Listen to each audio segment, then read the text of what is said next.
नमस्ते दोस्तों, आप सब कैसे हैं? जो मेरा आज का विषय है वो एकदम ज्वलंत मुद्दा है यूजीसी का।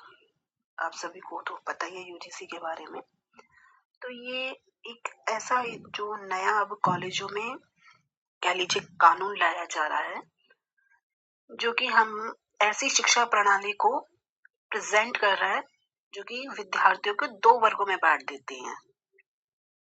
ऐसे कह लीजिए जैसे कि जब हमारा देश आजाद नहीं हुआ था तो अंग्रेजों ने रूल किया था इंडियंस पे, तो अंग्रेजों के हाथ में सारी पावर थी, तो वो जैसा मन चाहे वैसा हम भारतीयों के साथ करते थे। झूठा एलिगेशन, उसकी संपत्ति हड़प लो, ये कर लो, वो कर लो, वो सब चीजें, क्योंकि सारी पावर जो थी किसके हाथ में थी? अंग्रेजों के हाथ में थी। तो शायद उन्हीं से ही प्रेरित हो गई है सरकार हमारी, उन्हीं से ही शायद कुछ क्या कहते हैं सीख ले रही है। तो वो ऐसा ही कानून कॉलेजों के लिए ला रही है जो कि दो वर्गों में बांट रहा है हमारे विद्यार्थियों को। तो जो हमारे स्वर्ण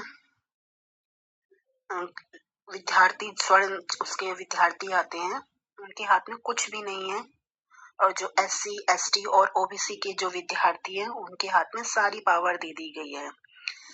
वो जैसा मन चाहे झूठे एलिगेशन भी लगा सकते हैं क्योंकि सारी पावर उनके हाथ में है। कोई ऐसा कानून नहीं बनाया गया कि जिस पर एलिगेशन लगाए जा रहे हैं वो कुछ ऑब्जेक्शन भी उठा सके। एक ऐसा भद्दा, और हमारे जो विद्यार्थी हैं, जो हमारे छात्र हैं, जो हमारे बच्चे हैं, उन पर कहते हैं ना उनकी लाइफ बर्बाद करने के लिए कानून लाया जा रहा है।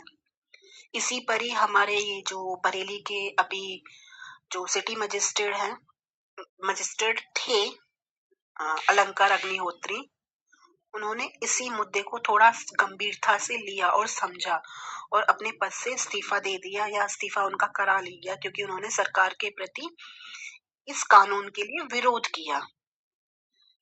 तो पता नहीं कहां से सरकार ये प्रेरणा ले रही है, अंग्रेजों से ही ले रही है प्रेरणा, तो शायद तभी ये रूल ला रही है कॉलेजों में कि एक के हाथों में पूरी आप पावर दे दीजिए और वो जैसा मन चाहे जैसा कर सके, वो उनके ऊपर डिपेंड है, वो कुछ भी कर सकते हैं। दूसरे के हाथ बिल्कुल बांध दिए हैं, मुंह सील दिया है, वो ना कुछ बोल सकता है ना वो कुछ कर सकता है। तो बहुत ही गंदा कानून लेके आ रही है जो हमारे बच्चों का भविष्य बर्बाद कर देगी। पहले ही आरक्षण के नाम पर जो शिक्षा में चल रहा था वो क्या कम था जो ये यूजीसी का कानून और लेके आ रही है?